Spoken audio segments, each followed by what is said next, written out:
Imagine this, you are born into an extremely rich and powerful family.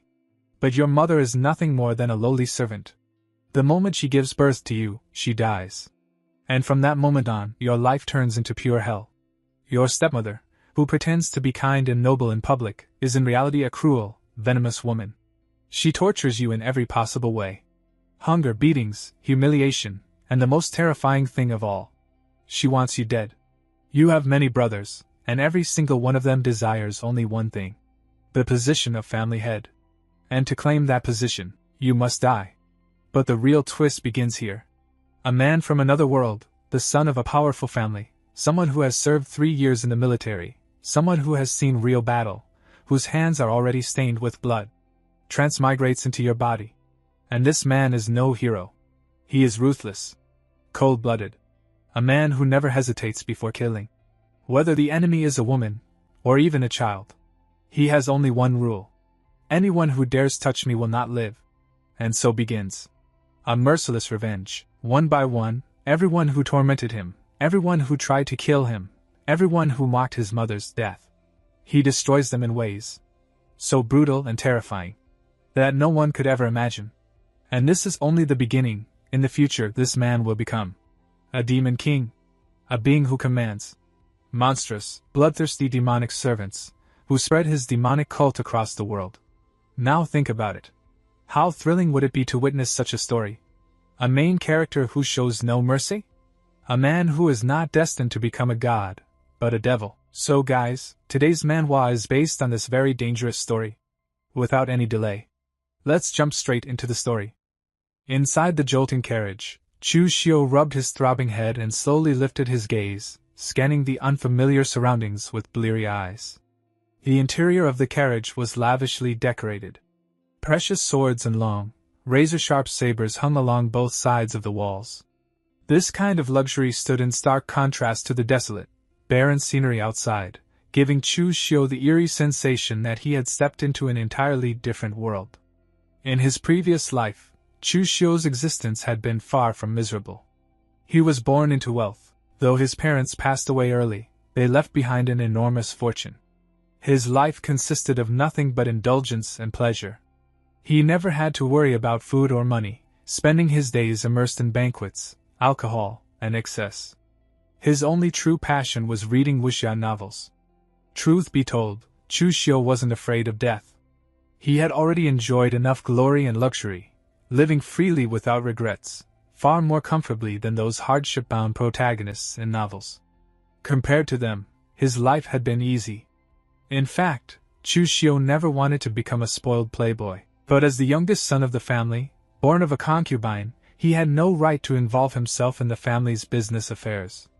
All matters of commerce were handled by his elder brothers, leaving him completely sidelined. Recently, Chu Xiu had become obsessed with a game called Great Jianghu. Its storyline was vast and intricate, and the martial world it portrayed was astonishingly realistic, so realistic that it felt like a fully functional society. He found himself utterly immersed. While waiting for the third major update of Great Jianghu, he spared no expense to purchase a limited edition virtual reality headset. Who could have imagined that the moment he put it on, he would hear a voice? "My dear little brother, your existence has always been a hidden threat. So I sincerely hope you'll have fun in another world." Immediately after that, boom! The VR headset exploded. It blew him to pieces, killing him on the spot. And judging from the current situation, Chu Xiu finally realized he had transmigrated. The only thing he regretted was that his enormous fortune would inevitably fall into the hands of those vile relatives who had orchestrated his assassination. He had clearly presented himself as harmless, a useless wastrel. Yet he was still targeted and killed.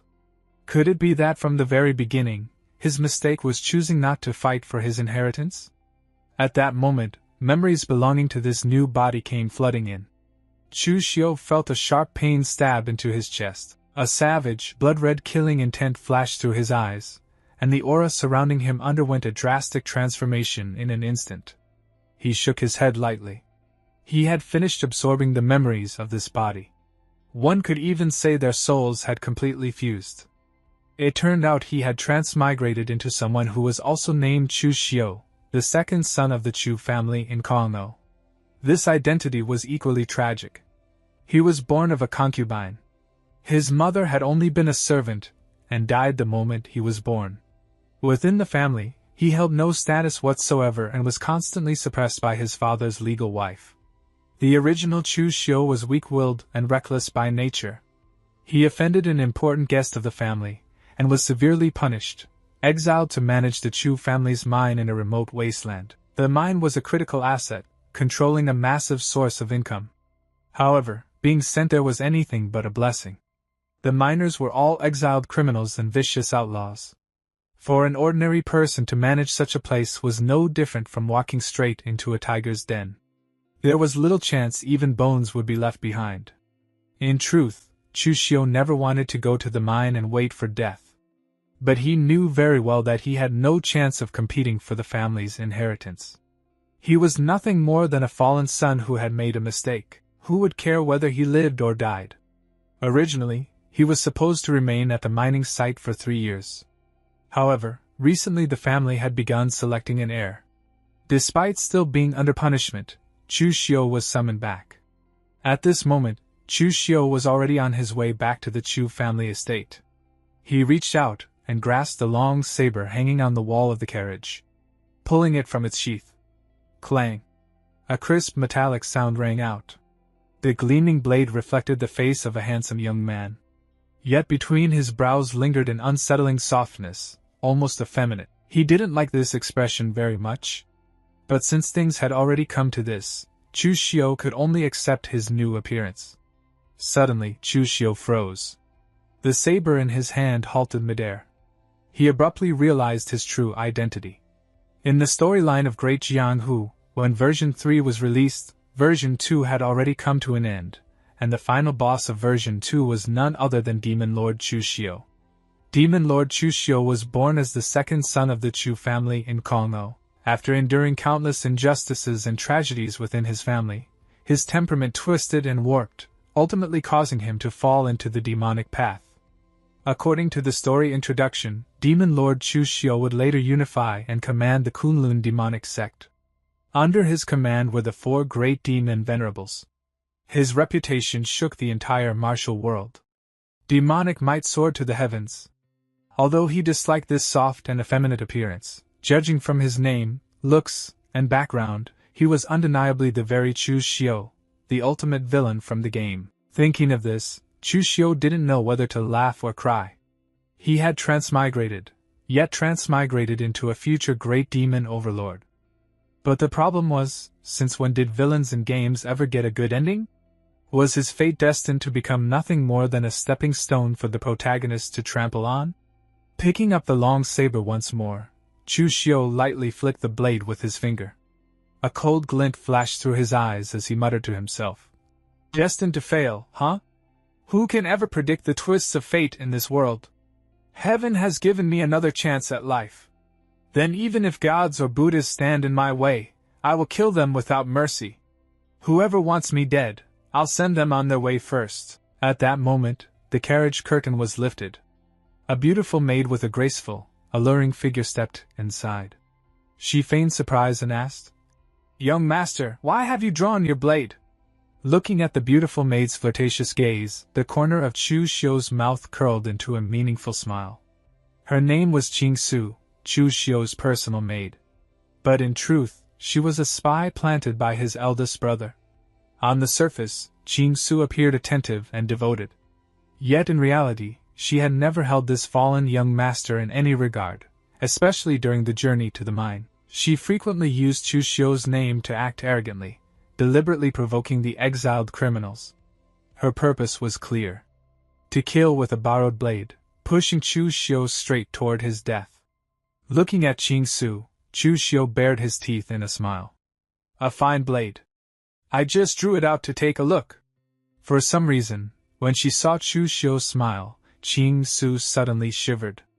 A chill ran straight down her spine. Still, she didn't think too much of it, and put on a coquettish tone. "Young master, traveling like this is exhausting. I heard that the road ahead leads to Kongmang Mountain. Why don't we stop there to rest? We could hunt some wild game and roast it." A dark glint flashed through Chu Xiu's eyes. He let out a faint chuckle. Roasting wild game?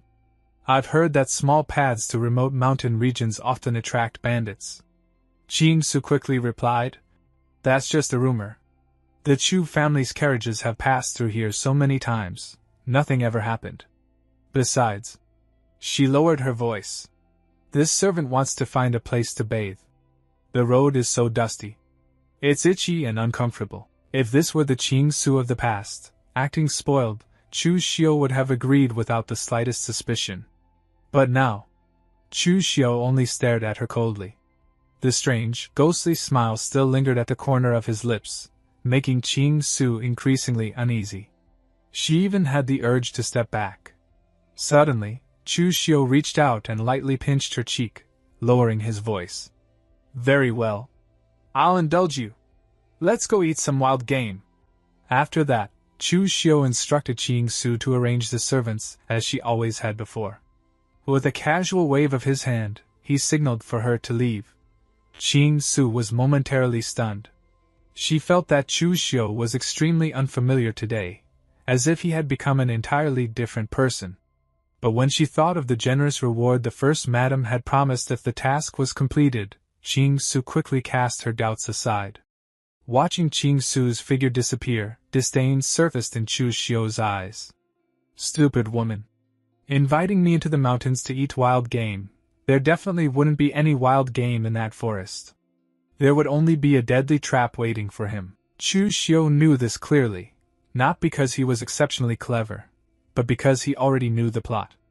Even if the details differed from reality, the major events could not be wrong. Right here at Kongmang Mountain, an enormous opportunity was waiting for him. Reborn in this life, my true advantage isn't my future identity as a demon king. It's my familiarity with the game's storyline. At this moment, the story had only just begun. Stage 1. There were still nearly 20 years before the plot of version 3 would unfold. The official story was still far away, yet I already know every major and minor event that will occur in this world over the next 20 years. If I remember correctly. At this time, in Yuanao Town, a great opportunity is waiting for me. An opportunity that will change my destiny from this very moment. The story continued in Yuanao Town, an ancient yet bustling settlement where Chu Xiu searched for a fateful opportunity that could change his life forever. Traveling alongside him was his personal maid, Xiu. To the young woman, this town was nothing special, nowhere near the splendor and prosperity of Tongchao Prefecture. She complained endlessly, clearly dissatisfied with the dusty streets and crude surroundings. Chu Xiu ignored her entirely. Instead, he curled his lips into a faint smile, his gaze locked onto a specific location ahead. He had found his true objective, the mystery box shop. Without hesitation, Chu Xiu strode toward the storefront. Xiu followed behind, her brows furrowed, suspicion lingering in her eyes. Mystery boxes were a unique specialty of the Great Jianghu world. Legend said that 10,000 years ago, this world suffered a terrifying heavenly tribulation. During that apocalyptic calamity, countless martial sects were wiped out overnight. Before disaster struck, masters of formation arts created items known as mystery boxes, containers designed to store treasures, cultivation manuals, weapons, and inheritances, ensuring they would survive even if their sects were annihilated. The materials and sizes of mystery boxes varied greatly. The better the material, the stronger the formation seals within, and the more precious the items hidden inside. After the heavenly tribulation, countless mystery boxes were scattered across the world and passed down through generations. However, because the methods of crafting them had long been lost, any mystery box would be completely destroyed once opened. Thus, they became limited edition blind boxes. Their allure was irresistible. Occasionally, someone would uncover a heaven-defying opportunity or a peerless treasure. But more often than not, the box would be empty, or contain nothing but useless junk. Like gambling, everything depended on luck. Carrying the knowledge of his previous life, Chu Xiu stepped into the mystery box shop without the slightest hesitation. He glanced around and noticed how deserted the place was. "Why is this the only mystery box shop in Yuanbao Town?" Chu Xiu asked calmly. "Yet there isn't a single customer?" The shopkeeper sighed and explained. Even the cheapest mystery box costs 10 taels of silver. Ordinary townsfolk could never afford that. The moment he realized Chu Xiu might actually be a customer, the shopkeeper's eyes lit up. His tone changed instantly. Of course, young master, that's different for someone like you, he said enthusiastically. All these mystery boxes were excavated from the southern barbarian mountains. Their prices are extremely reasonable. Chu Xiu nodded slightly. I've just arrived in this world, he thought. What I need most right now is a powerful cultivation technique. Although this body came from the Chu family of Tong Chao, the original owner had never been valued. With no resources and no guidance, he had remained stuck at the very bottom of martial cultivation. The path of martial cultivation began with 3 foundational realms. The first was the body-tempering realm, where one unblocked meridians and strengthened bones and muscles, gaining brute physical strength. 9 out of 10 martial artists in Jianghu never advanced beyond this stage. Above it were the blood condensation realm and the Shin intention realm. Only those who reached these levels could be considered true martial masters.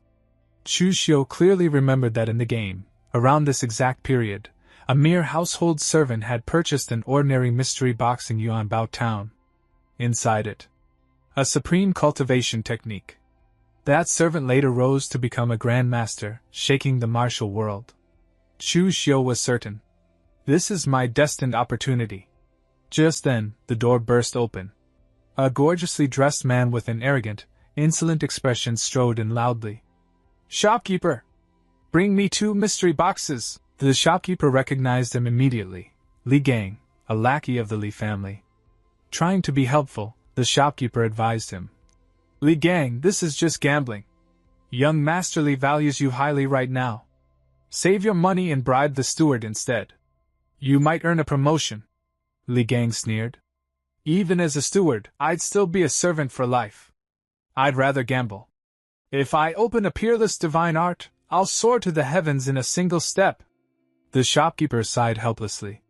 Peerless divine arts aren't so easily obtained. Still, he handed Li Gang 2 mystery boxes. One was a purple crystal sphere. The other, a golden box. Just as Li Gang reached out, another hand blocked his way. Wait, Chu Xiu said coldly. I want to buy all the mystery boxes here. With the memories of a gamer, Chu Xiu instantly recognized Li Gang.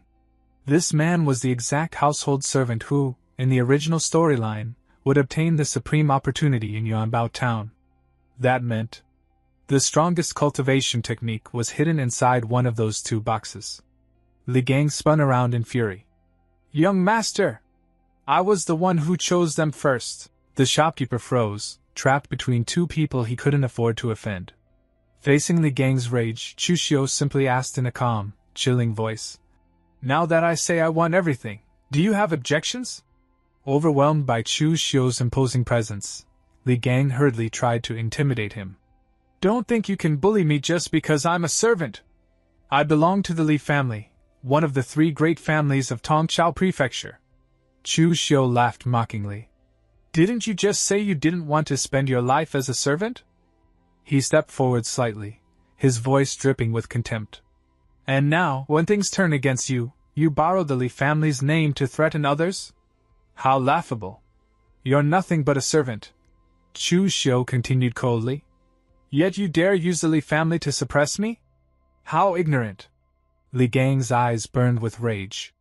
Chu Xiu casually raised his hand. Immediately, his attendants moved in. Li Gang's heart sank. With his mere body-tempering realm cultivation, there was no way he could fight them all. Oh, let's talk, he stammered. We can discuss this calmly. Chu Xiu sneered inwardly. So weak-willed. No wonder that after becoming a hegemon, he turned into a petty villain who committed every imaginable evil. This time, you won't get that chance. Take everything, Chu Xiu ordered coldly.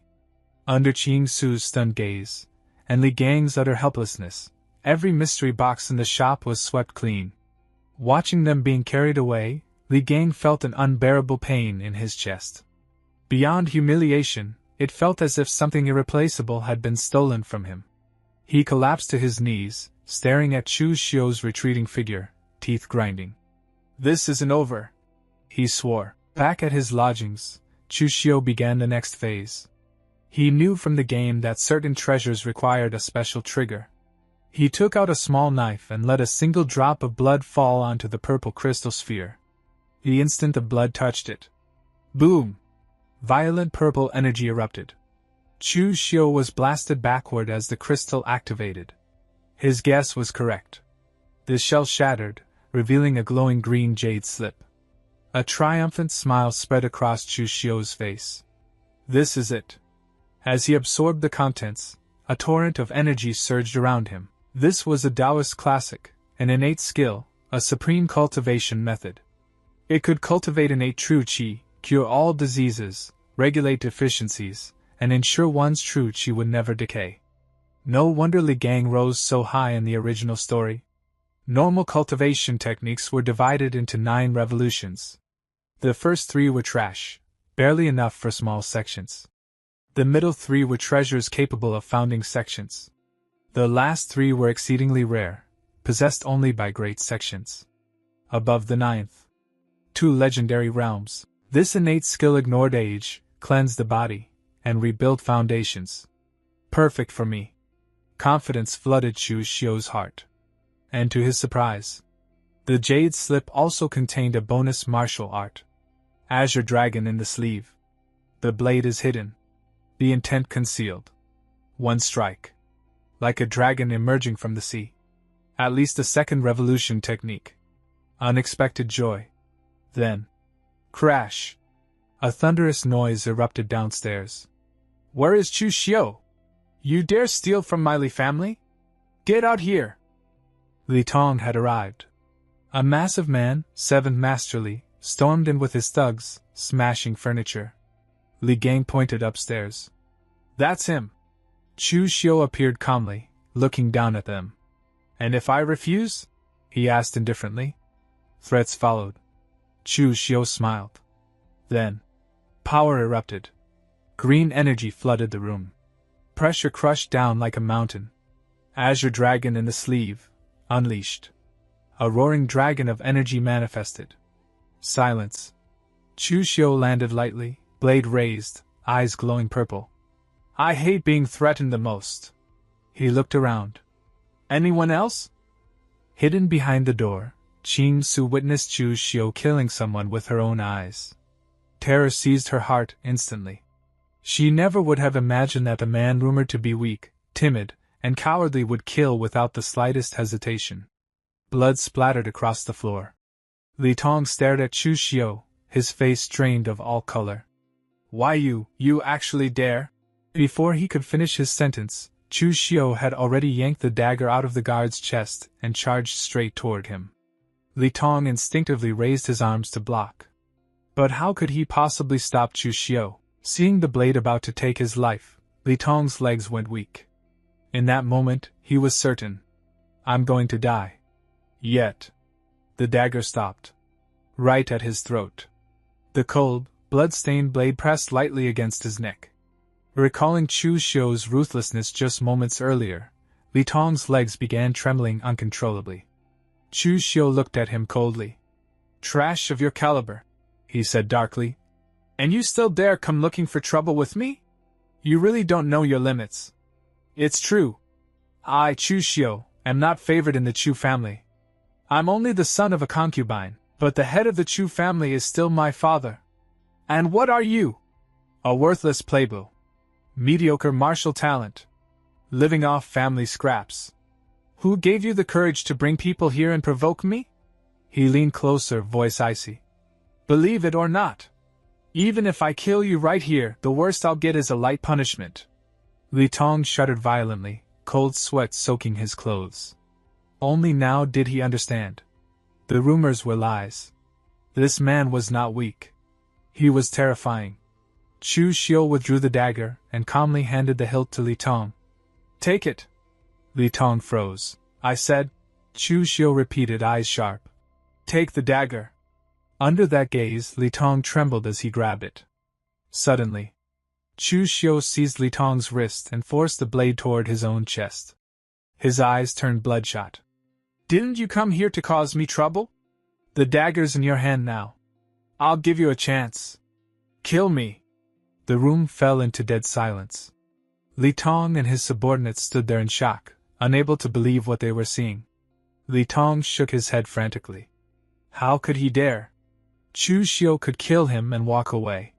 But if he killed Chu Xiu, his entire family would be wiped out. Seeing his hesitation, Chu Xiu tightened his grip, pressing the blade harder against his chest. I said, kill me! Clang. The dagger fell to the ground. Li Tong's hands trembled so violently he couldn't even hold it. I don't dare. I was wrong. A mocking smile appeared on Chu Xiu's face. He reached out and patted Li Tong's cheek. Useless trash. I gave you a chance, and you still didn't dare take it. You don't even dare kill someone while holding a blade. Who gave you the guts to provoke me? Li Tong felt shame and fury burn through him, but he didn't dare speak. He turned and fled toward the door in panic. Behind him, Chu Xiu trembled violently. Is this really the Chu Xiu I once knew? The Li family hurriedly carried the corpse away. Only after reaching the inn's main hall did Li Gang cautiously approach. Seventh Master. Before he could finish. Bang! Li Tong slammed a punch into his face. Damn it! Li Tong roared. This is all your fault, you idiot! You dragged me into this mess. Remember this, even if the third young master protects you, once I return to the Li family, I'll make sure you learn what real pain is. Night fell. The scene shifted to an ancient, time-worn structure bathed in moonlight. A towering mountain loomed in the distance, silent and oppressive. A man dressed in plain purple stepped forward and cupped his fists respectfully. Young master, may I ask why you summoned me so late? Chu Xiu studied him. This man was Gao Bai. He had entered the Chu family over 10 years ago. A nameless laborer. Average talent. Barely body-tempering realm. But he was honest, Chu Xiu asked coldly. Gao Bai, I was falsely accused and exiled to the southern mines. Because of me, you were dragged along. Do you resent me? Gao Bai immediately replied. Never. To serve the second young master is my honor. Chu Xiu pressed on. You've served the Chu family for over 10 years. 2 taels of silver a month. Others became stewards and managers. You truly feel no resentment? Gao Bai lowered his head. I am foolish and talentless. This is already enough. Chu Xiu laughed softly. No. You are not satisfied. Even a dog fed meat for 10 years would never want to eat scraps again. Humans are no different. He placed a hand on Gao Bai's shoulder. You followed me through hardship. In the future you'll share glory with me too. Gao Bai's eyes ignited. This subordinate understands. Chu Xiu shook his head. No. You don't. Some things are decided by fate. Others by effort. If I want to rise, I must wager my life. A sinister smile spread across his face. In the past, you didn't even have the chance to gamble. Now I'll give you one. Go to Fallen Degeneracy Mountain outside Yuanbao town. Deliver this letter to the bandit leader. Do it well. 100 taels of silver. From that day on, you'll be my trusted aide. Gao Bai struggled internally. If I refuse, my life will never change. Finally, he clenched his fists. I obey. Good. Chu Xiu handed him the sealed letter. No mistakes. As Gao Bai vanished into the darkness, Chu Xiu's eyes turned cold. Chu Xiu, since you want me dead, don't blame me for being ruthless. Early the next morning, Chu Xiu's convoy departed. Inside the carriage, Chu Xiu asked casually, Young master, where is Gao Bai? He went ahead to Tongchao Prefecture to report our arrival. A vicious smile crept across Chu Xiu's face. Arriving soon? No. You won't arrive at all. Suddenly, Chu Xiu leaned close. Chu Xiu, he whispered, smiling strangely. Do you think we'll meet bandits on the road? Her heart skipped. Why, young master, don't say such unlucky things. Chu Xiu chuckled. The heavens bring storms. People bring calamity. At that moment. Stop right there! A wave of killing intent surged in. Chu Xiu looked out calmly. See? Human calamity has arrived. The convoy was blocked on a narrow forest path. Bandits. Their leader sat arrogantly on a tree branch. Qishan. Red hair. Scarred chest.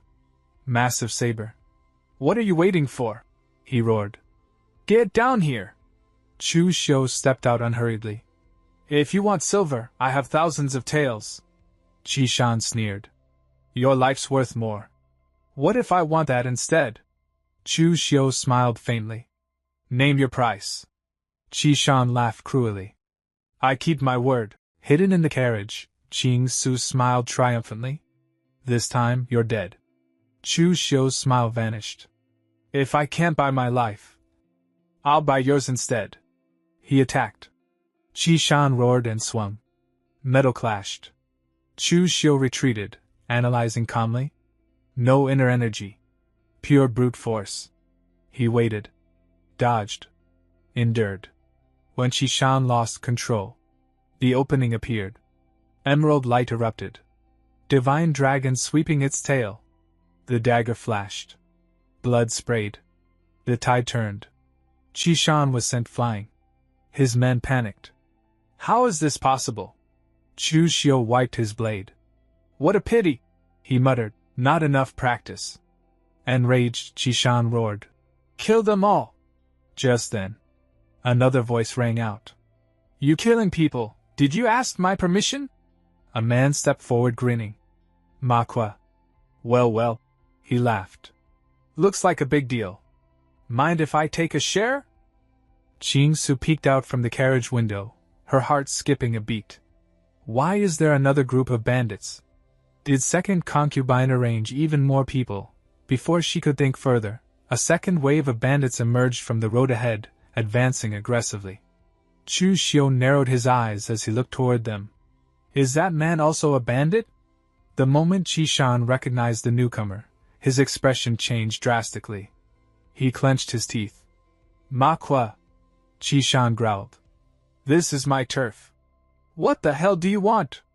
Manhwa laughed coldly. What do I want?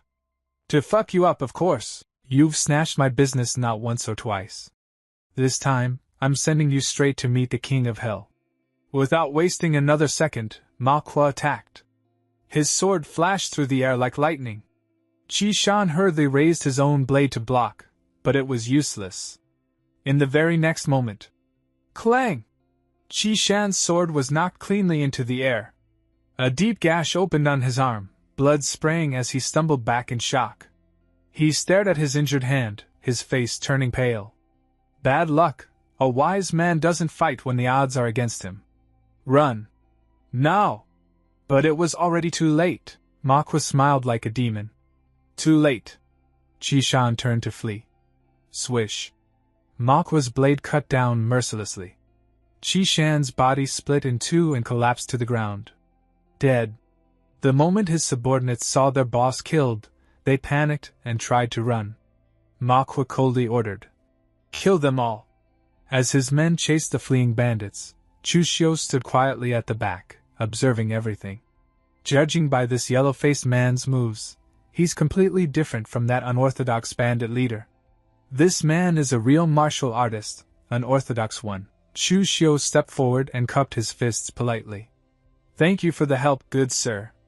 Manhwa turned around, smiling faintly. Kid, aren't you afraid I'll double-cross you? At that moment, Chu Xiu's servant ran over in relief. Young master! Glad we made it. This is Chief Ma of Shangmang Mountain, whom you ordered this servant to find. Chu Xiu nodded calmly. Chief Ma is a smart man. Since you received my letter, you should already know. Killing me will get you, at most, a few thousand taels of silver. But if you don't kill me, you'll get that batch of refined ore I promised. You can replace all that scrap copper and rotten iron your men are using. The choice should be obvious. Manhwa fell silent. Meanwhile, Chu Xiu thought coldly. Second concubine is vicious. She won't show mercy, even to an illegitimate son like me who barely has a chance to inherit.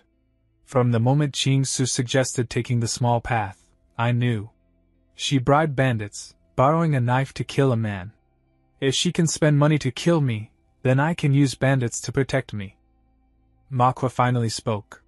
You didn't lie to me? Those ores are extremely important to the Chu family. You're really willing to give them up? Chu Xiu replied indifferently. Someone in the Chu family wants me dead. Why should I care about their supplies? He took out a token. This is my warrant. Use it to purchase the ore at a low price. Be quick, while I'm still the steward. Manhwa laughed. You big families really love your dirty laundry. But you, kid, you're decisive. If there are deals like this in the future, come find me. I, Manhwa, am very efficient at killing. I'll even give you a discount for acquaintances. Satisfied, Manhwa left with his men. Chu Xiu watched from behind, eyes cold. Qilian, a bandit with martial arts heritage. I know who he is. Gao Bei got lucky. He actually hired someone with a background. Chu Xiu then looked toward the carriage.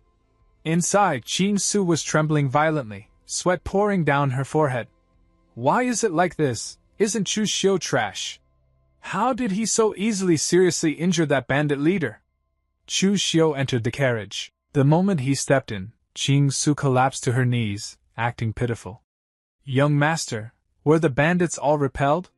Chu Xiu chuckled softly. Of course. They were all repelled. This slut is still pretending. He stepped closer, smiling faintly. I didn't die. You're very disappointed, aren't you? Why, young master is joking. Chu Xiu stammered. It's a good thing the bandits were repelled. How could this servant be disappointed? Snap. Chu Xiu grabbed her by the throat. His voice turned ice cold. Do you really take me for an idiot? Speak, how much silver did my good second mother spend to hire these bandits? Otherwise die. Chu Xiu couldn't breathe. Her face turned purple. I'll speak. I'll say everything. 10,000 taels of silver. Chu Xiu released her. 10,000 taels. What a generous hand. Does my second mother really hate me that much? Chu Xiu cried. Second concubine said you stubbornly supported eldest young master, and would ruin things sooner or later. She also won over fourth young master recently, so she wanted to eliminate future trouble. Chu Xiu thought. Chu Zongguang has 3 wives and 4 sons. I'm an illegitimate son. My chance of inheriting is almost 0. In my past life, I chose the eldest son early, but was abandoned once I was no longer useful. This time, I won't repeat that mistake. I will fight for the position of Chu family heir. He looked down at Chu Xiu. Any evidence of second mother colluding with the bandits? She shook her head desperately. She sent a confidant directly. No evidence was left. She grabbed Chu Xiu's leg. Young master, I've said everything. Please spare my life. Chu Xiu smiled. Don't worry, I don't kill women. Chu Xiu felt relief. Scared me to death. Crack. Chu Xiu snapped her neck in one clean motion. I lied, he said coldly. You actually believe that? So naive, yet you still tried to be a spy. 7 days later. Wei Commandery. Tongzhou Prefecture. Chu family. Chu Xiu looked out from the carriage. Second concubine stepped out to greet him. Second concubine, daughter of Ding Kaishan, master of Kaishan Martial Arts Hall. Ruthless. Vicious. He stepped down quickly and greeted her warmly. Greetings, second mother. It's been a year, you've become even younger. Inside, second concubine was shocked. How did Chu Xiu come back alive? Did Chu Xiu fail? She asked sternly. Where is your maid, Chu Xiu? Chu Xiu sighed. Her body was too weak. I accidentally played her to death. Why doesn't second mother gift me another one? Second concubine's heart tightened. Chu Xiu died? Does he know, or not? This Chu Xiu feels different, she thought. Since you're back, she said coldly. Go in. The master and everyone are waiting. Inside the hall, Chu Zongguang sat on the throne. Chu Xiu bowed. Greetings, father. Uncles. First mother. Second mother. Third mother. Chu Zongguang opened one eye. You've returned. This is Chu Zongguang, Xiantian realm. Over 20 years without advancing a step, Chu Zongguang spoke calmly. The Chu family has been rooted in Tongzhou for over 20 years. The children have grown. It is time to decide the family heir. First wife immediately said. Why decide?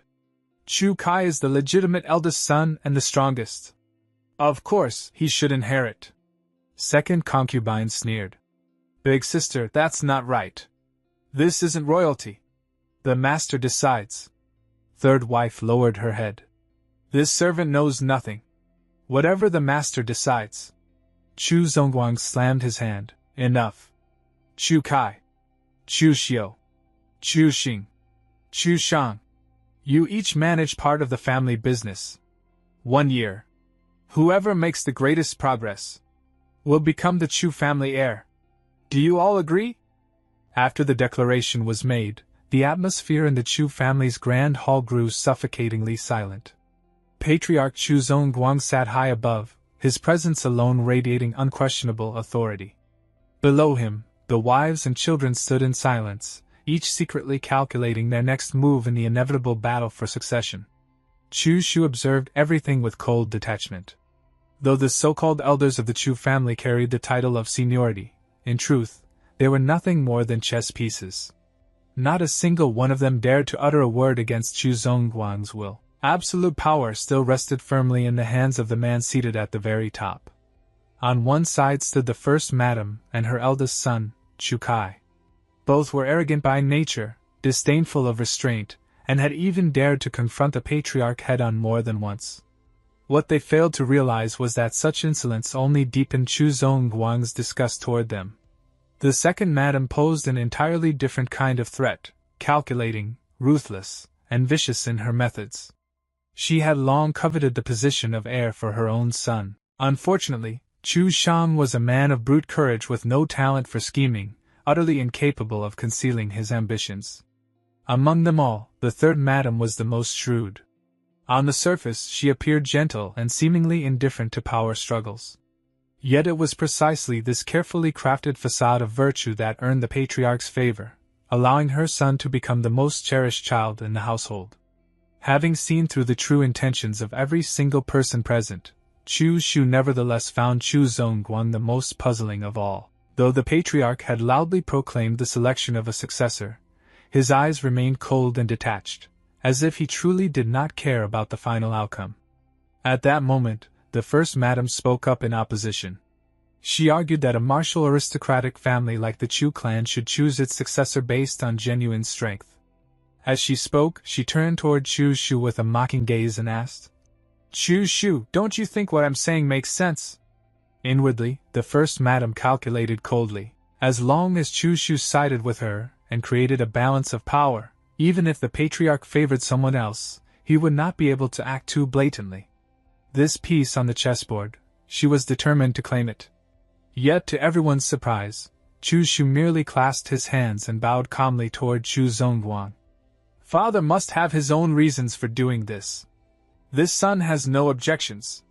The moment those words fell, the atmosphere in the hall twisted strangely.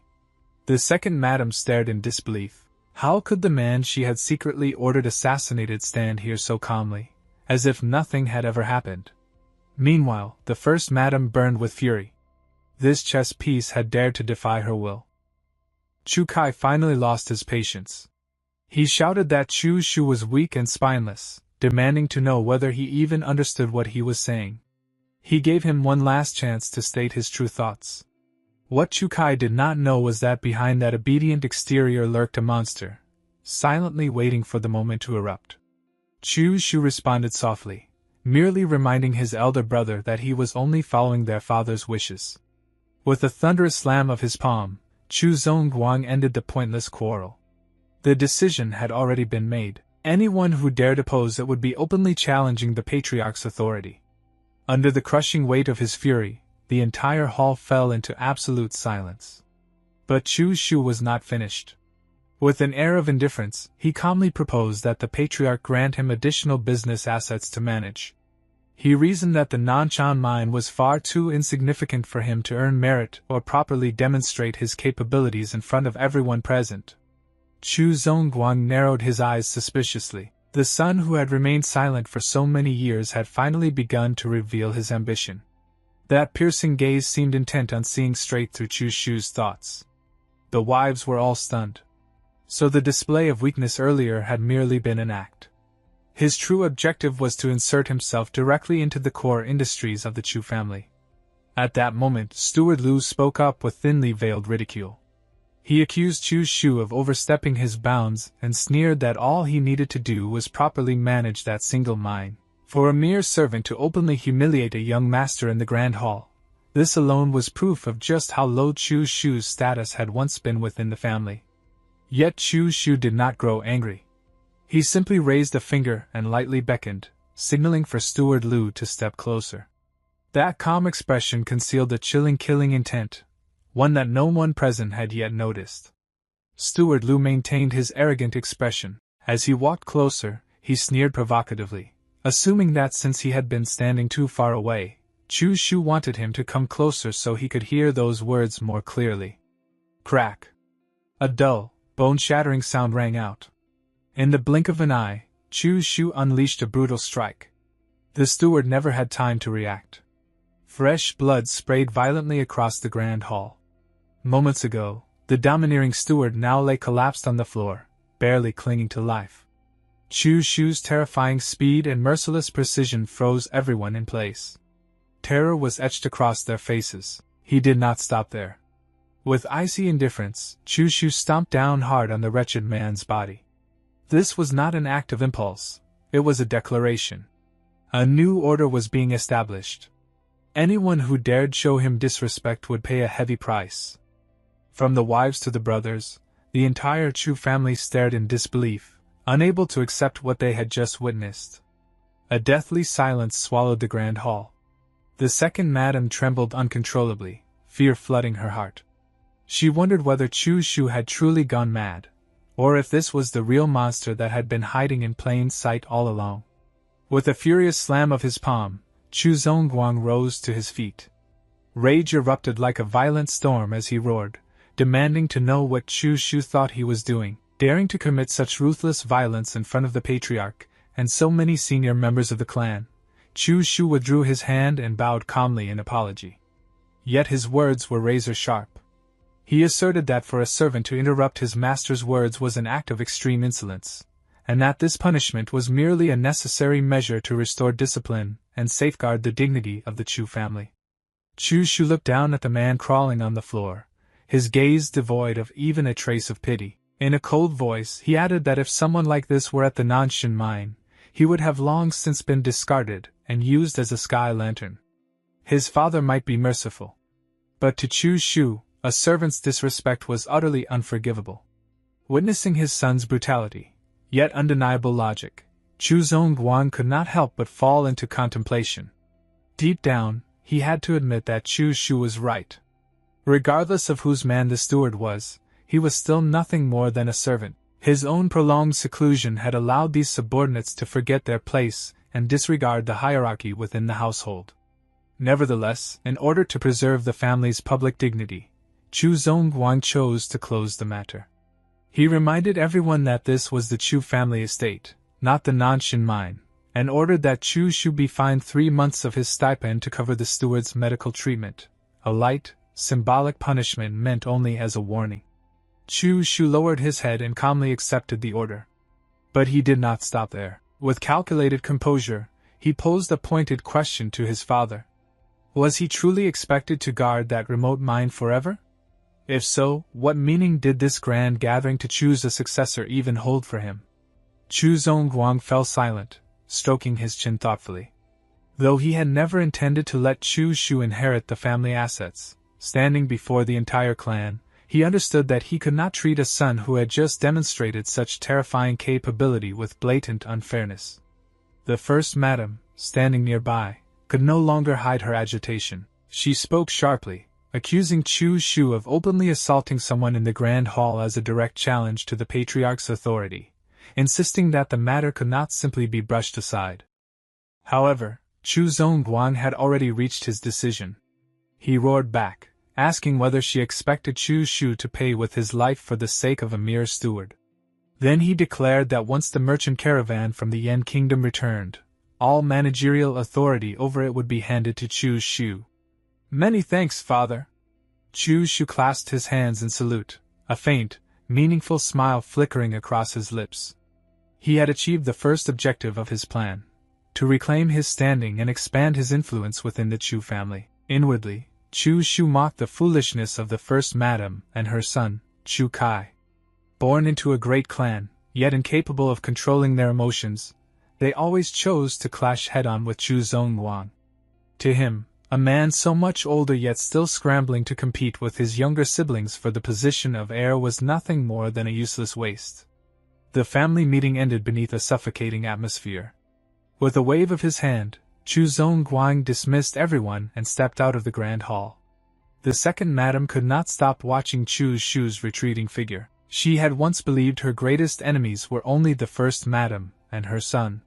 Never had she imagined that the once useless son of a lowly concubine would now possess such terrifying ambition and presence. The scene shifted to the second madam's private residence, a luxurious compound shrouded in silence, where sinister schemes were discussed behind closed doors. Inside the room, Chu Xiang could not hide his panic. He questioned his mother anxiously, asking why the assassins she had sent had failed, and how Chu Xiu had managed to survive and return alive. The second madam admitted bitterly that she had been careless. She had never expected that after just 1 year at the Nanshan mine, Chu Xiu would undergo such a drastic transformation. However, she quickly reassured her son. The Chu family, she insisted, would never allow a madman who dared to strike in front of the patriarch, someone like Chu Xiu, to inherit the clan. Then she revealed her trump card. The managers within the merchant caravan assigned to Chu Xiu were all her people. They would ensure that he tasted utter failure.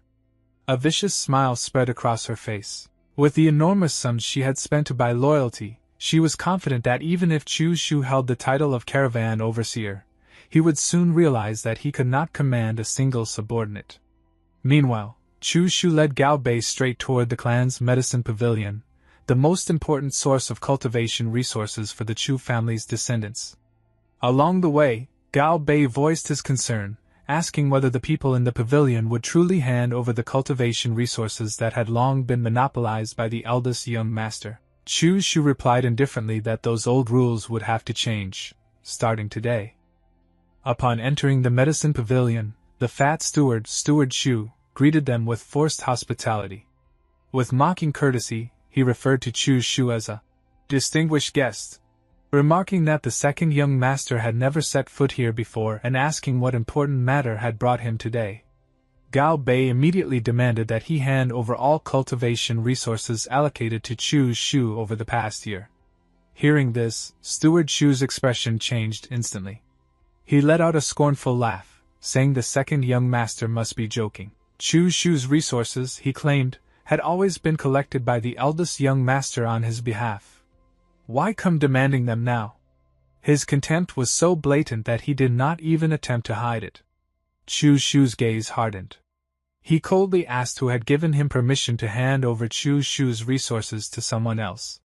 When neither Chu Xiu nor Chu Zongguang had ever authorized such a thing, the fat steward remained stubborn, provoking him further and telling him to take the matter up with the eldest young master instead. "Very good," Chu Xiu said softly. Suddenly, his eyes glowed with a vivid crimson light, a clear sign that a violent storm was about to descend. His patience had been completely exhausted. Smack! A thunderous slap sent Steward Chu flying. But the one who struck was not Chu Xiu. It was a breathless middle-aged man who had rushed in, the chief steward of the medicine pavilion, who had already witnessed Chu Xiu's terrifying authority earlier and knew exactly what kind of monster now stood before him. The chief steward erupted in fury. He viciously berated his idiotic subordinate, cursing him for daring to spout nonsense in front of the second young master. He stomped down hard on the fat steward's body and glared at him coldly, demanding to know whether he still understood the hierarchy between superiors and subordinates. The fat man could only groan in agony. He could not comprehend why his superior had reacted so violently. He tried to open his mouth to explain himself, but the chief steward immediately shouted him into silence. In front of Chu Xiu, the senior steward did not dare delay even a moment in disciplining his underling. He was desperate to earn the young master's forgiveness. Turning toward Chu Xiu, the chief steward instantly changed his tone. With utmost respect, he begged Chu Xiu to be magnanimous toward this ignorant lackey. He assured him that all cultivation resources had been properly stored and personally presented a bottle of top-grade blood-name pills as compensation. Chu Xiu accepted the bottle coldly. His response was short and sharp. "There will not be a next time." Only after watching Chu Xiu and Gao Bei leave did the chief steward of the medicine pavilion finally dare to breathe again. The oppressive pressure from the second young master's terrifying presence had been overwhelming. Even a seasoned veteran like him was drenched in cold sweat. "Finally, that monster is gone." The fat steward remained in shock. Clutching his burning cheek, he asked bitterly why the chief steward had struck him so harshly while treating that useless young master with such respect. The chief steward replied coldly that it had been for his own good, otherwise he would already be dead. He then revealed the truth. Just moments earlier, Chu Xiu had beaten Steward Liu, one of the first madam's people, to the brink of death right in the middle of the grand hall. Upon hearing that even Steward Liu had nearly been beaten to death, the fat steward began trembling violently. His face drained of all color. The chief steward issued a stern warning. From this day forward, he must treat the second young master with more respect than any other young master in the estate. There was one thing he needed to carve into his bones. Chu Xiu was no longer the weak and useless second young master of the past. Meanwhile, Chu Xiu walked away with steady, confident strides. A faint, meaningful smile lingered on his lips as fear and reverence followed him wherever he went.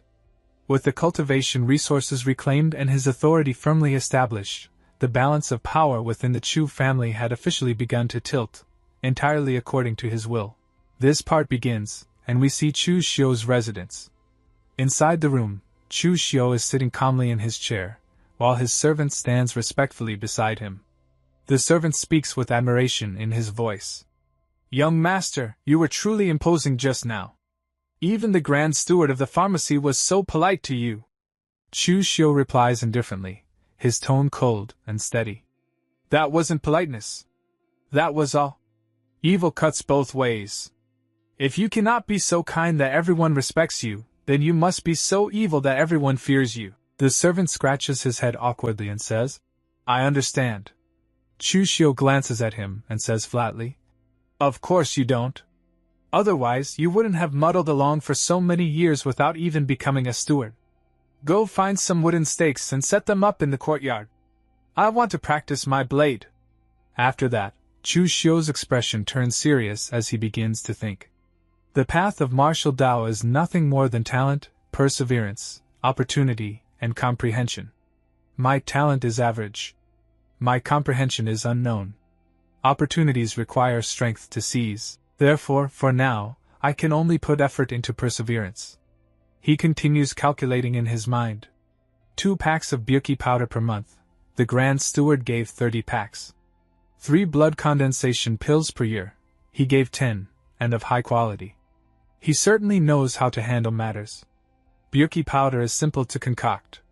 It replenishes qi and strengthens the body, aiding cultivation. It is perfect for cultivating the Xiantian Gong. After that, Chu Xiu sits in his room and begins cultivating. As he circulates his energy, he thinks calmly.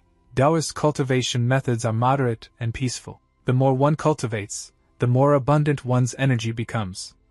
In this aspect, it far surpasses other cultivation methods. An entire day passes while he remains immersed in cultivation. Finally, he slowly opens his eyes. A faint smile appears on his face. After a night of cultivation, the miraculous meridians run automatically, and the 8 veins are fully connected. My body already possesses the true qi of the Xiantian Gong. The results are not bad. Next, is practicing the blade. He walks into the courtyard to train. Wooden stakes stand firmly planted all around. He thinks to himself, My current blue dragon inside the sleeve only has the blade form but lacks the blade intent. So I must practice the most basic blade swings repeatedly. Without hesitation, he draws his blade. In one swift motion, his sword flashes like lightning. Slash! In a single strike, every wooden stake standing in the courtyard is cut cleanly and falls to the ground at once. At that moment, his servant arrives, carrying tea.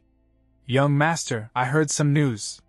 The stewards leading the caravan that the master assigned to you are all the second concubine's people. They say that when the caravan returns, they intend to give you a display of severity to humble you." Chu Xiu calmly sheathes his sword. "Did the other side spread this matter so blatantly?" "Yes," the servant replies. "It was spread by one of the second concubine's maidservants." Chu Xiu's eyes turn cold as he thinks inwardly. That mother and son really don't take me seriously. What a pity, you all thought wrong. With me, people who do not listen are no different from dead people. He turns around and says, "Gao Bei, come with me to Shangmeng Mountain tomorrow morning. We are going to find that bandit leader Manhwa." Hearing this, Gao Bei's face turns pale with fear, but Chu Xiu smiles faintly. "What are you afraid of? Bandits don't eat people. Moreover, he will become our greatest assistance." The next scene shifts to a meeting with the bandits. Chu Xiu sits calmly in a chair. Across from him stands the bandit leader, Chieftain Ma, surrounded by his men. Chu Xiu speaks first. "Chieftain Ma, the matter I wish to discuss with you is somewhat significant. Could you ask your men to withdraw?" Chieftain Ma waves his hand dismissively. "No need. These are brothers with whom I share life and death bonds. There is nothing to hide from them." Chu Xiu nods slightly. "Very well, then I will speak frankly. I want to talk to the person behind you. I know that you are not bandits." Chieftain Ma bursts into laughter. "What a joke! If Laozi doesn't look like a bandit with this appearance, what else could I be?" Chu Xiu's eyes sharpen. "You are giant bandits. The remnants of the northern land's 36 giant bandits." The moment those words leave his mouth, the entire group of bandits is shocked. Suddenly, Chieftain Ma attacks. His blade slashes down and splits the table in front of Chu Xiu into pieces, but Chu Xiu retreats at the perfect moment. Without hesitation, he draws a dagger and lunges toward Chieftain Ma's neck. Chieftain Ma steps back quickly, narrowly avoiding the strike. However, Chu Xiu advances another step, pressing the dagger firmly against Chieftain Ma's throat. In a cold, serious tone, he says, "Chieftain Ma, tell your men not to get agitated. If I truly wanted to make an issue of you, even if this place isn't governed by Northern Yan, once a wanted order came down, you would have been dealt with long ago." Chieftain Ma grits his teeth. "How did you know our background?" Chu Xiu replies calmly. "I guessed. Chieftain Ma's kung fu is orthodox, and your troops' discipline is strict. Added to that, you mentioned the word Qilian. Therefore, aside from the Qilian iron cavalry among the northern land's 36 giant bandits, I really cannot think of anything else." Chieftain Ma curses under his breath. "Damn it! Turns out it was Laozi who didn't watch his mouth." But in Chu Xiu's mind, he thinks further. However, what truly allowed me to confirm their identity was the original plot. Decades ago, Northern Yan was in great chaos. The 36 giant bandits emerged out of nowhere, daring even to plunder the Northern Yan imperial court. But later, Northern Yan rose again and joined forces with a major martial arts sect, Extreme North Floating Snows City, to crush the 36 giant bandits in one fell swoop. The various leaders were either killed or crippled, never to become a significant force again. In the original plot, there was news that remnants of the northern land's 36 giant bandits appeared in Wei Commandery, and now that plot has begun to move under his control. Slowly, Chu Xiu withdraws the dagger from Chieftain Ma's throat and says calmly, "Now Chieftain Ma should understand my sincerity, right?" Chieftain Ma narrows his eyes and replies, "What exactly do you want to trade with my boss? Telling me first is the same." Chu Xiu answers without hesitation. "I know the whereabouts of your Qilian Iron Cavalry's great chieftain, the red-faced heavenly king, Pang Hu. Is that information enough to trade?" The moment he hears this, Chieftain Ma's expression changes. You really know the great chieftain's whereabouts? You aren't lying to me? Chu Xiu says steadily. Once you see the one behind you, the truth will naturally be revealed. Besides, once we are there, I wouldn't dare to lie. Hearing this, Chieftain Ma turns to leave. Before walking out, he says, Fine. Then follow me. My boss is in North Shangmeng Mountain. It will take a few days to get there. A few days pass. We arrive at North Shangmeng Mountain. Chu Xiu has come to meet Chieftain Ma's superior. As they walk, Chieftain Ma explains, After coming to Wei Commandery, my boss established a mountain stronghold here. Just in case, we built a small stronghold outside. Wait here a moment. I will go report. Good. Chu Xiu replies calmly. Just then, another man enters. He is tall, broad-shouldered, and powerfully built. Chieftain Ma introduces him. This is Boss Han Bao, formerly one of the great chieftain's personal guards. Han Bao stares at Chu Xiu sharply.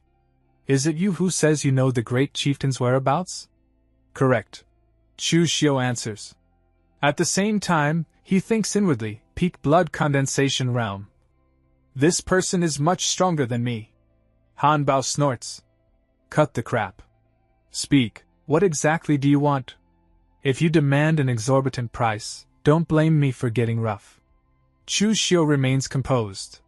This news was intended as a greeting gift for Boss Han anyway.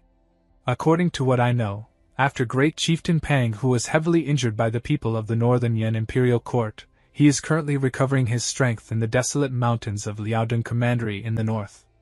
Han Bao's eyes sharpen. Is that true? If Boss Han doesn't believe it, you can send someone to Broken Soul Valley in Liaodong Commandery to check. There are secret codes left by Great Chieftain Pang. Inside, Chu Xiu thinks, I didn't expect these small details from the game settings to become such a big help. Han Bao gestures. Sit. I will send someone. If we can truly find the Great Chieftain, I, Han Bao, will owe you this favor. Now speak, what do you want? Chu Xiu asks calmly. After finding Great Chieftain Pang Hu, what does Boss Han plan to do? Han Bao sits back in his chair and says confidently. Naturally, I will take the men of the stronghold to seek refuge with the Great Chieftain. Chu Xiu also sits down and shakes his head slightly. That is incorrect. Great Chieftain Pang is currently resting and recuperating. Going to him now would not only be useless, but it would also increase the risk of exposure. He wouldn't allow you to follow him either.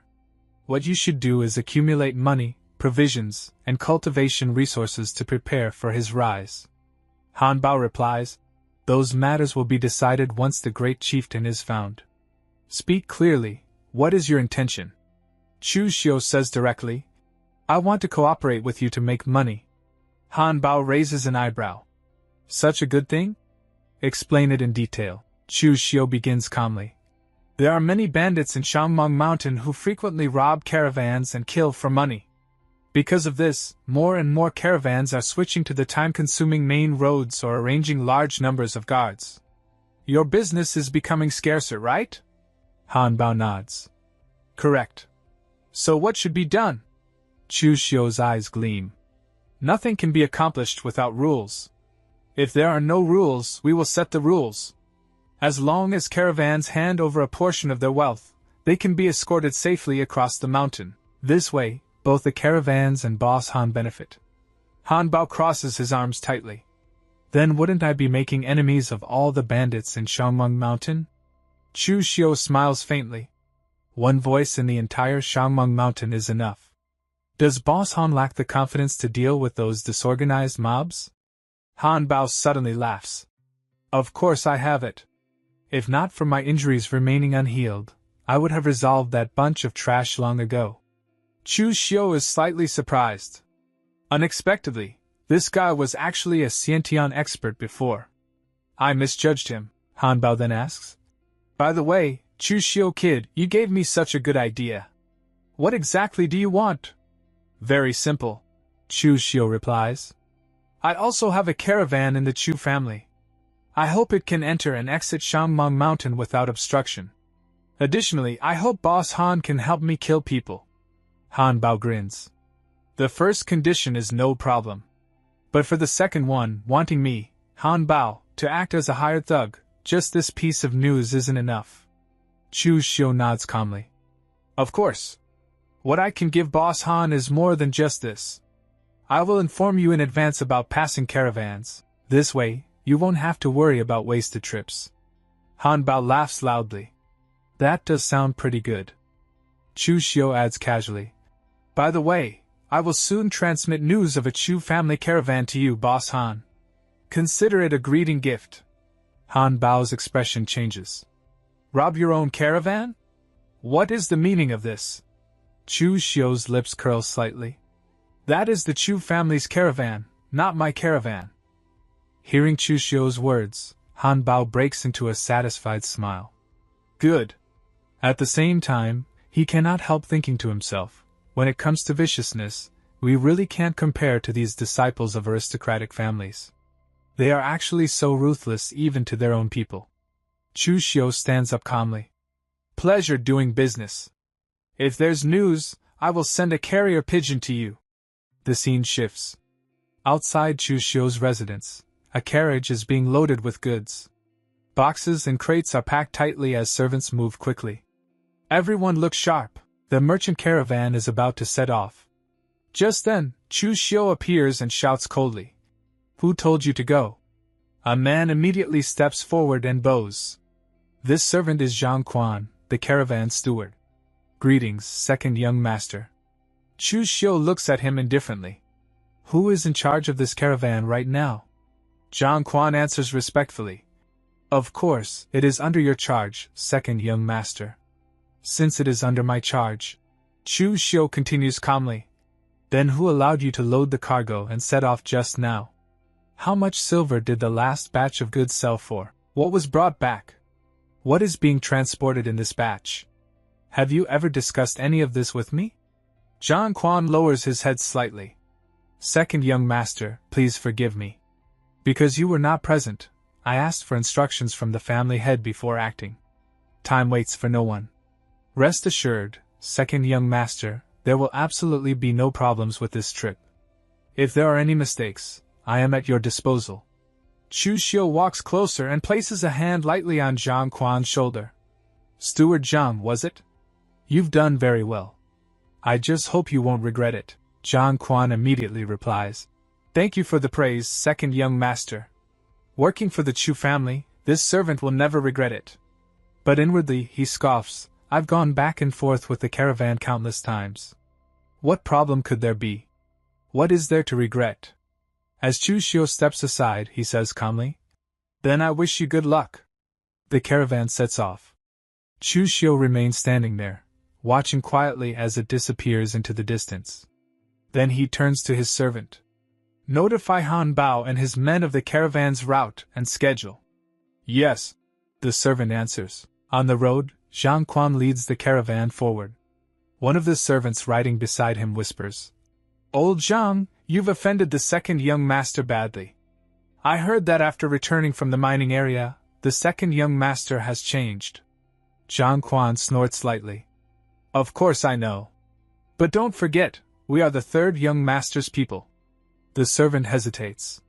Aren't you afraid the second young master will deal with us? Zhang Quan replies confidently. The Chu family is a great clan and must follow rules. We haven't broken any rules, so Chu Xiu can't touch us. The other servant frowns slightly.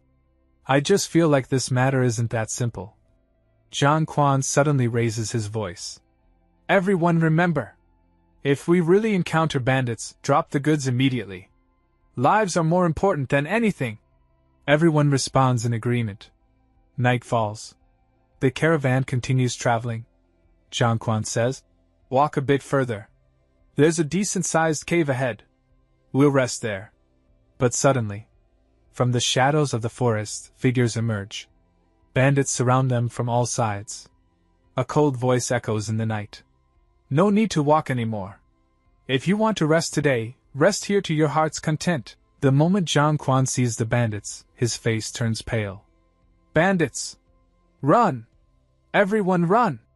As soon as he shouts this, the servants jump down from the carriages and flee in panic, abandoning the goods to save their lives.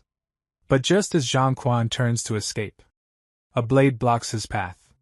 Chieftain Ma steps forward, sword raised before him.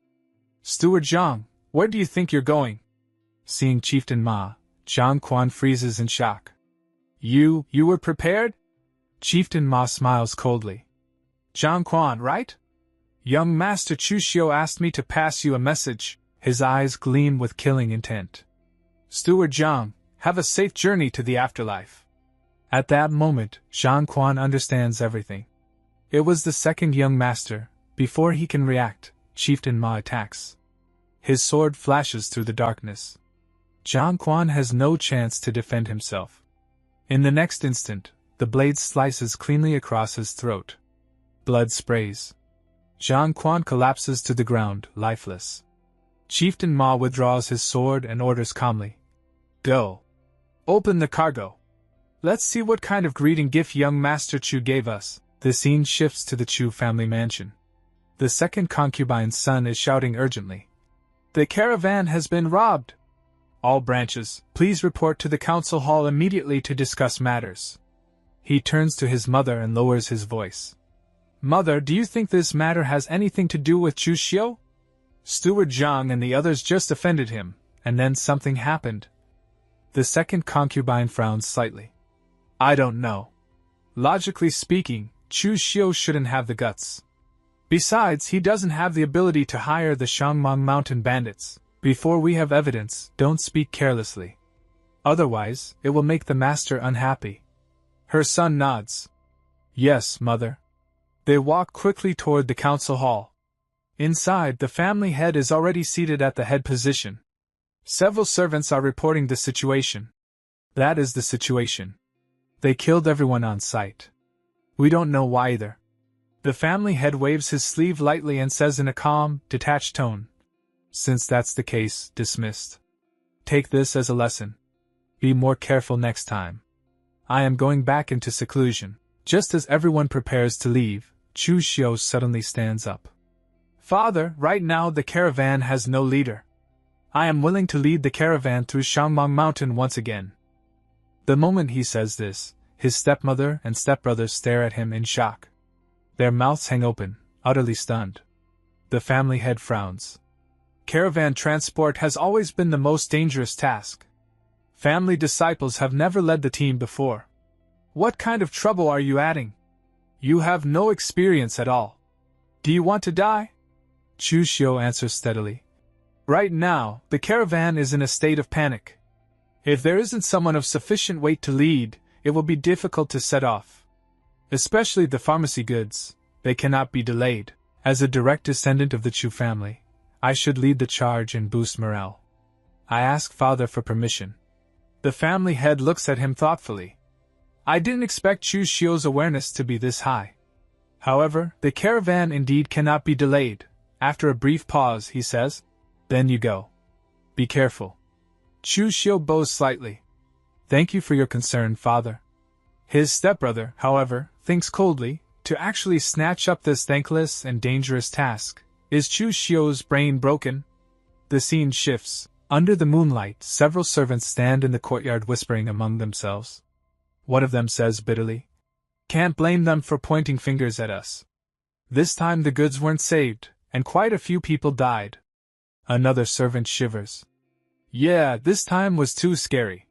Suddenly, the door swings open. Chu Xiu steps out and shouts sharply, Pack up, everyone. The caravan is setting off again, heading to the state of Yen. The servants freeze in shock. Second young master, one of them says nervously. We just had an incident. No matter what, we should rest for a period of time. Another quickly adds, Yes. Let's think of a countermeasure before leaving.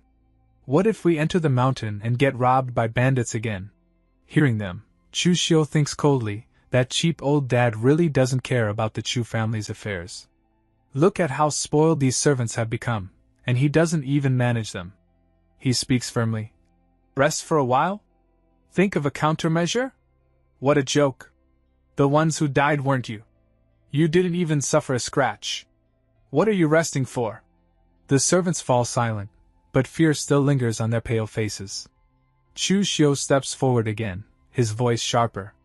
Did you think staying silent would solve anything? In the Chu family business, caravan treatment is the best. 10 times that of general labor, even more.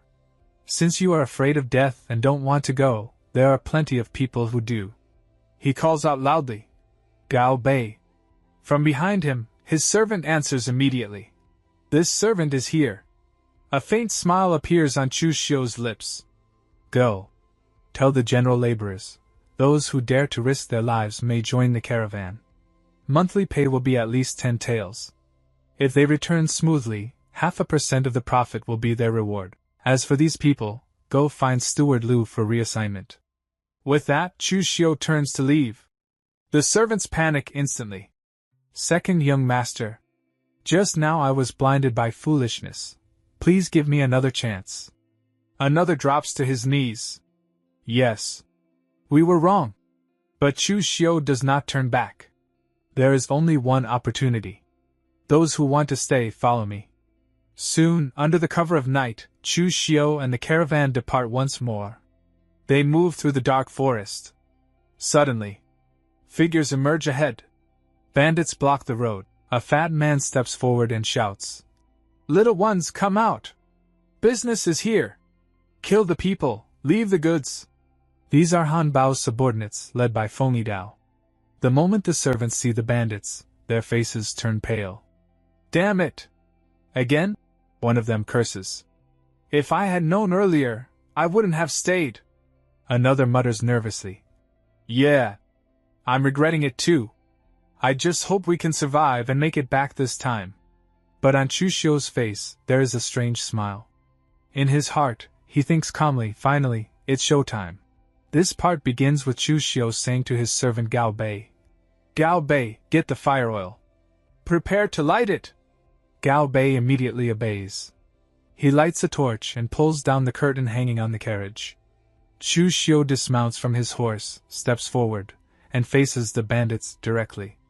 In a firm voice he declares, Everyone, I will not let myself be slaughtered. If you dare to use force, I will burn the goods and fight to the death. Don't dream of getting anything.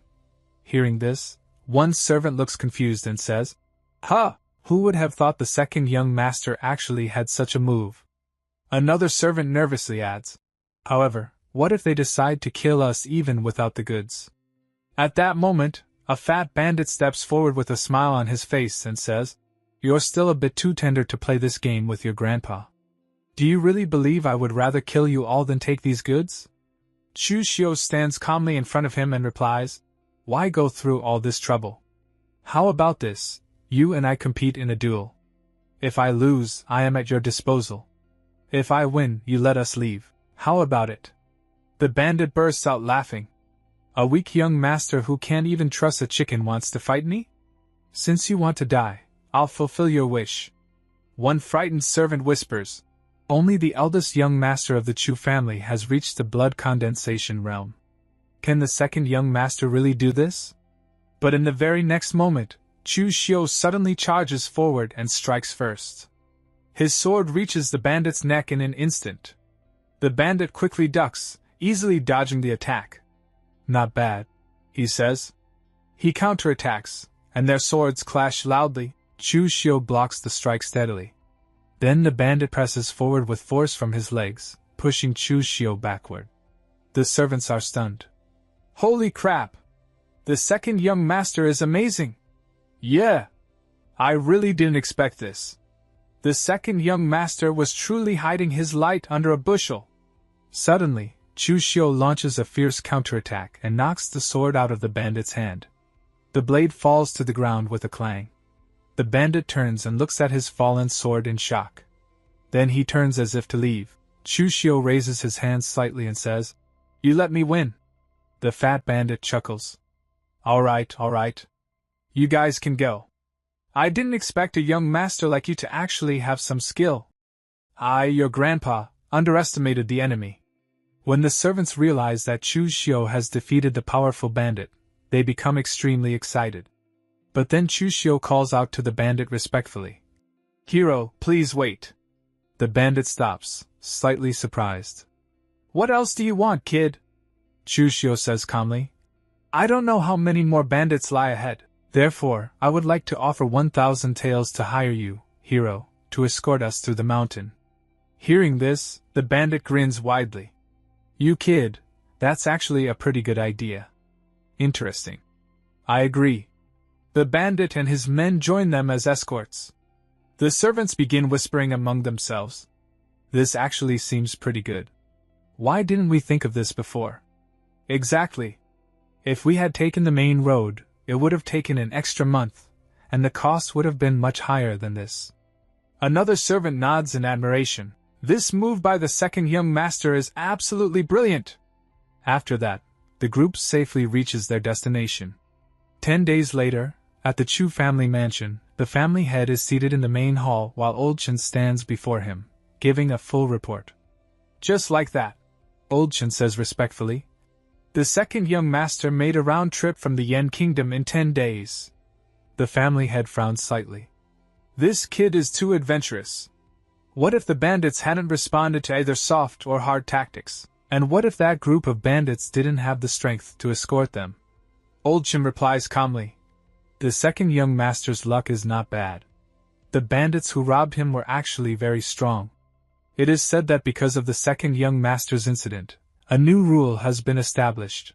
People can now hire escorts to pass through the mountain. Actually, all 4 young masters are very capable. If the family master were willing to give up researching that thing and personally teach them, the Chu family could definitely stand shoulder to shoulder with the Shen family. The family head's expression turns cold. Old Shen, do not speak nonsense.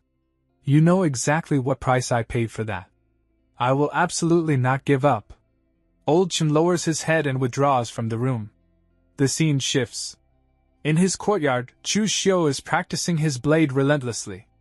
Sweat drips down his face as he swings again and again with fierce determination. Gao Bei stands nearby, holding a bowl of water. He watches Chu Xiu train and smiles faintly, thinking to himself. After the second young master returned from the Yen Kingdom, he has been practicing the blade desperately, forgetting to eat and sleep. He wasn't this kind of person before, was he? Meanwhile, Chu Xiu continues training, his thoughts cold and focused. In the original plot, after Chu Xiu experienced the family incident, he left Tongzhou Prefecture and entered the Jianghu, his temperament changing drastically. But I still don't know what this family incident is. Before that happens, I must step into the blood condensation realm. I need enough power to protect myself. Unbeknownst to him, someone is secretly watching from the shadows. It is his half-brother. He narrows his eyes and thinks bitterly. Chu Xiu suddenly rose up and took control of the caravan. Not only are the profits considerable, but he's also established prestige. If this continues, within a year, I will definitely lose. Just then, the second concubine enters the scene. Chu Sheng, what are you doing? She asks. Her son remains silent for a moment, then turns to her. Mother, the caravan cannot remain in Chu Xiu's hands. The second concubine sighs. You want that caravan? It's not that easy. The master will never hand it over to you. A faint smile slowly appears on Chu Xing's face. I know father won't give it to me. But what if fourth brother wants it? Will he give it to fourth brother? The second concubine's eyes light up. That's right. The one the master dotes on most these days is Chu Xiu. That might actually work. I'll go try. A short while later, at the third wife's residence. The second concubine arrives for a visit. The third wife greets her warmly. Sister came to my place today? Why didn't you send word in advance? Her son steps forward politely. Greetings, second concubine. The second concubine smiles. We're just chatting. Why would I need to announce it in advance? By the way, Shang's shops are doing quite well, aren't they? The third wife replies modestly. Well, Shang's shops don't earn much silver. But Shang never planned to compete for the position of family master anyway, so this little income is just right. The second concubine waves her hand lightly. Sister has misunderstood. I know Shanger doesn't want to fight for the position of family master. But it's still better to have a business with larger returns. Both mother and son freeze slightly when they hear that. The third wife hesitates. but the Chu family only has so much business. The shops have already been distributed. Asking for more would seem ungrateful. The second concubine smiles cunningly. I'm not asking for more, we can simply swap. She leans forward slightly. Right now, the profits of Chu Xiu's caravan have more than doubled. Hearing this, Lin Qian's eyes shine with excitement. More than doubled? The next day, the family head summons Chu Xiu. Chu Xiu, he says calmly. Your caravan has developed very well during this period. Even if you cannot become the heir, you will definitely be a pillar of the Chu family. So between you brothers, you must be harmonious and help each other. Chu Xiu lowers his head slightly. What father says is correct. But inside, his eyes turn sharp. What does he mean by this? He knows clearly what the situation between us brothers is. Harmonious? We're just short of stabbing each other face to face. The family head continues. It's good that you can think this way. I want to give Chu Shang some experience. So I plan to swap your caravan with the shops under Chu Shang's name. Do you agree? Inside, Chu Xiu sneers. Hee, sure. When the caravan was dangerous, Chu Shang didn't go. Now that I've opened the trade route, only now are you letting him take over. This greedy behavior is really ugly. Chu Xiu glances at Lin Qian and says calmly, Since father has already made the decision, then fine. I will yield the caravan to fourth brother. The family head nods with satisfaction. I'm very glad that you are willing to agree. How about this? I'll give you another weapon shop. You are still young and lack experience. I will let Lin Qian go with you. Lin Qian immediately bows deeply. Thank you, father. Meanwhile, Chu Xiu thinks coldly. Lin Qian, one of the two strongest guest elders of the Chu family, at the blood condensation realm. This favoritism couldn't be more obvious. We are both sons. I'll just say, be careful. This gap isn't just a little bit. Lin Qian even turns to Chu Xiu. Thank you, second brother. Chu Xiu replies lightly. It's nothing. However, the trade route is rugged. Fourth brother, you'd better be careful. Inside, his thoughts turn colder. You asked for this. I hate it the most when people grab my things. The scene shifts to the caravan courtyard. Two men stand talking. Brother Lu, I heard the caravan will be under the fourth young master's management from now on. What do you think? Brother Lu sighs. Don't ask what shouldn't be asked. The second young master treats us well, but can we really go against the fourth young master? At that moment, Lin Qian walks in. Is everyone from the caravan here? Brother Lu turns and bows. Answering fourth young master, everyone is here. Good. Tell everyone to pack up. We depart tomorrow. Brother Lu hesitates. Fourth young master, we only returned yesterday. According to the rules, we rest 3 days before leaving again. Lin Qian frowns. Resting every time delays things too much. We could have made another trip to the Yen Kingdom. Listen to my orders, we depart tomorrow. Brother Lu tries again. But fourth young master, the trade route within Shangmeng Mountain is difficult. Without rest, we really can't endure it. The second young master always, shut up. Lin Qian snaps. The caravan is under my management now. And you managers stop working. I'll arrange new people. Brother Lu lowers his head, thinking bitterly. This fourth young master's way of doing things is far too domineering. The next day, Lin Qian's caravan prepares to set out. Before leaving, Lin Qian looks at Chu Xiu.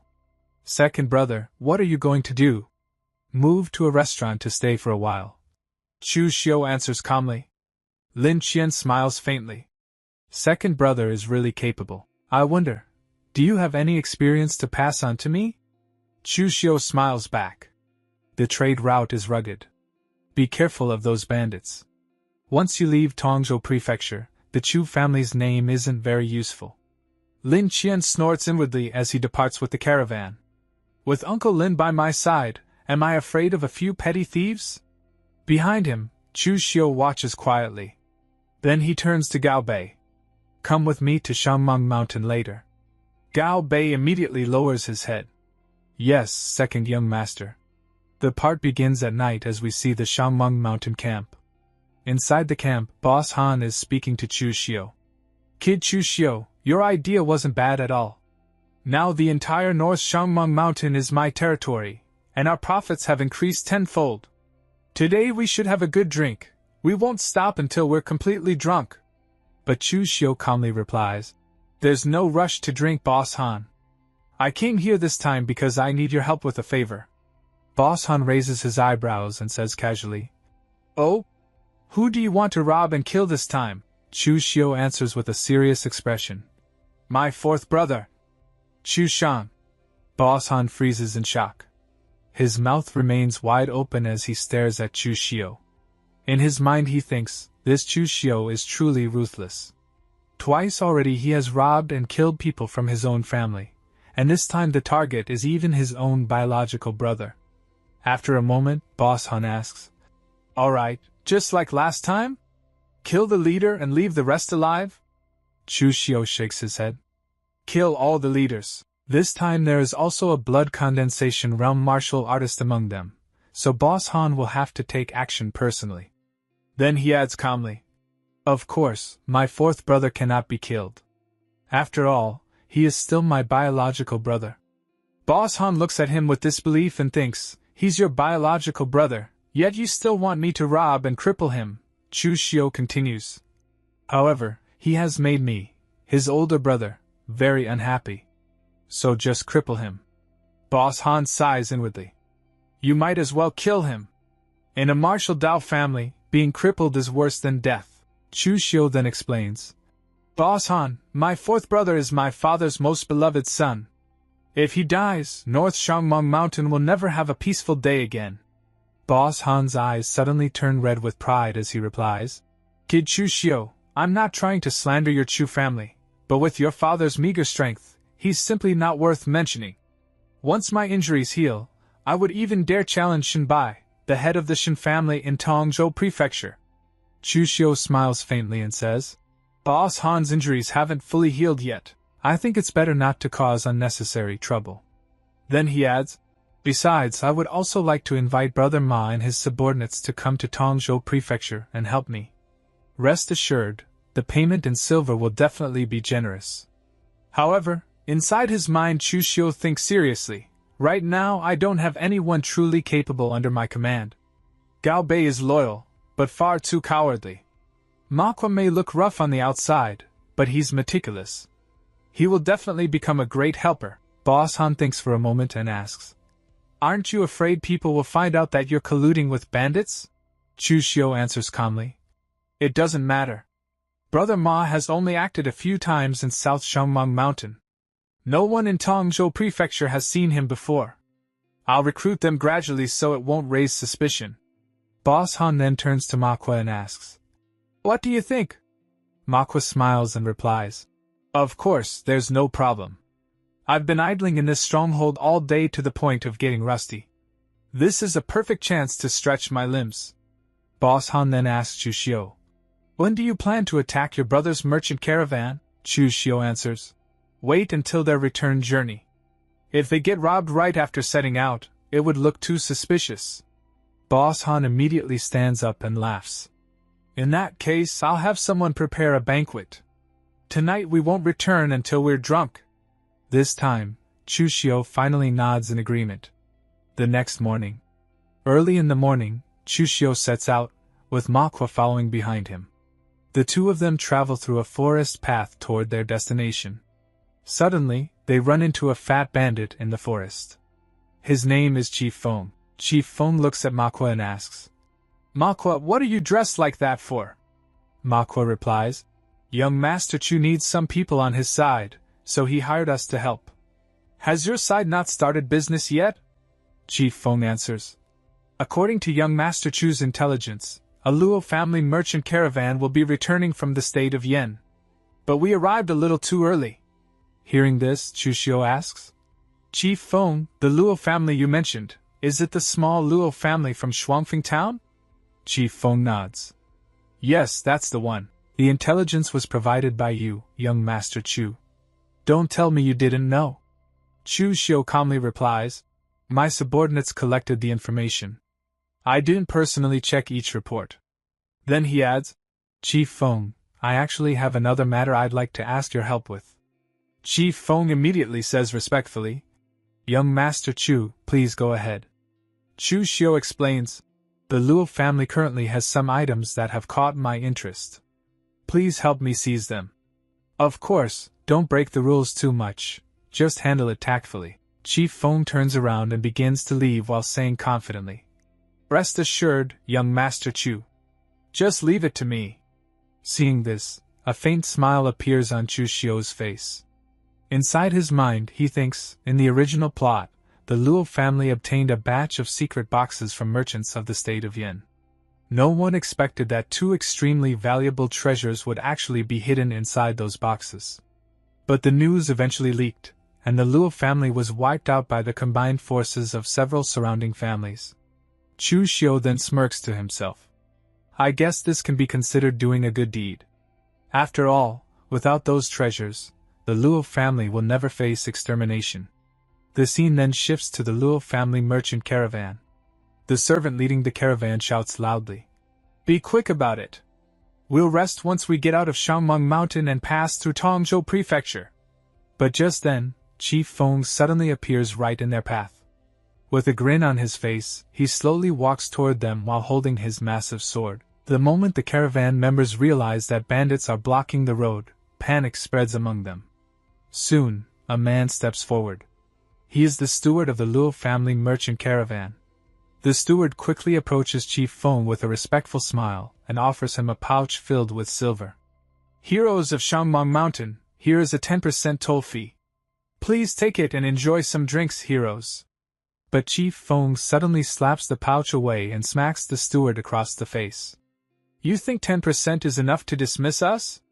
He roars angrily. You made your grandfather here wait with his men all morning. Leave all the goods behind. The steward's face turns pale with fear. Standing in front of him is Chief Feng, holding a huge sword that looks terrifying. Chief Feng glares at him and asks coldly, So, do you still have a problem with that? Hearing those words, everyone in the caravan becomes terrified. In their panic, they abandon all the goods and run away. After they flee, Chu Xiu and Manhwa step out from behind the bushes. Chief Feng smiles as he looks at them. Young Master Chu, whatever items have caught your eye, just take them. Chu Xiu points towards several secret boxes and says calmly, Chief Feng, I only want these secret boxes. The remaining goods are all yours to deal with. As he says this, Chu Xiu smiles to himself and thinks, I wonder what kind of good items I'll open this time. A short while later, the scene shifts to Chu Xiu's residence. Chu Xiu is sitting alone in his room, examining the items he obtained from the secret boxes. He picks up a book and studies it carefully. Then he murmurs to himself, Not bad, to think I actually drew the Blood Blade Sutra. He continues thinking, if I remember correctly, in the original world this cultivation technique was ranked at the 3rd transformation level. It isn't considered top tier, but it's definitely not low either. Chu Xiu flips through the pages as a cold smile forms on his face. What a wicked and ruthless blade technique. The angles of its strikes are incredibly bizarre, making them almost impossible to defend against. Nearly every move is a killing strike. An extremely demonic cultivation technique, but it perfectly suits my taste. Then he looks at another item. 1,000-leaf plume. He recalls its origin. A hidden weapon created by the 1,000 Mechanisms sect, a hidden weapon sect that was second only to the Tang sect of Shu during the ancient Great Tribulation. In theory, it's a single-use hidden weapon capable of killing a Xiantian martial artist.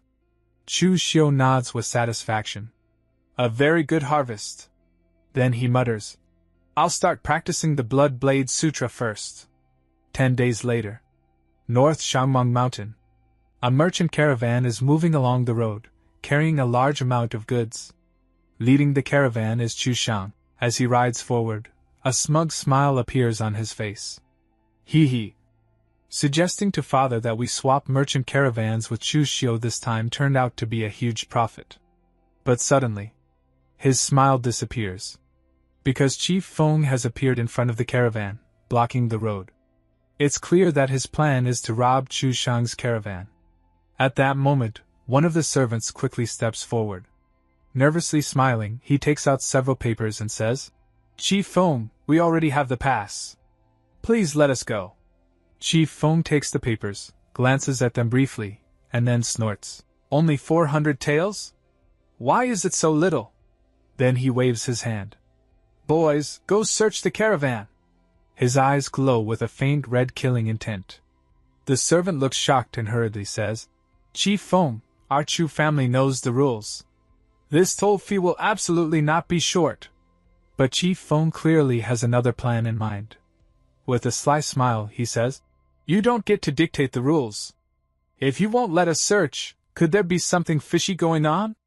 The moment Chu Xiu hears this, he becomes furious and steps forward, ready to fight, but one of the servants quickly stops him and says, Fourth young master! Don't be impulsive. This is Shangmeng Mountain.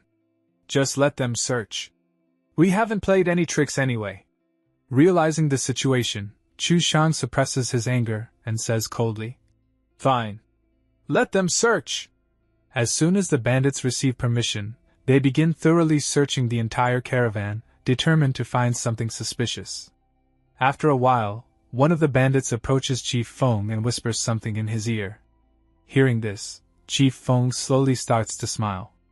And you said there was nothing fishy. Your goods are worth 6,000 taels, so the toll fee should be 600 taels.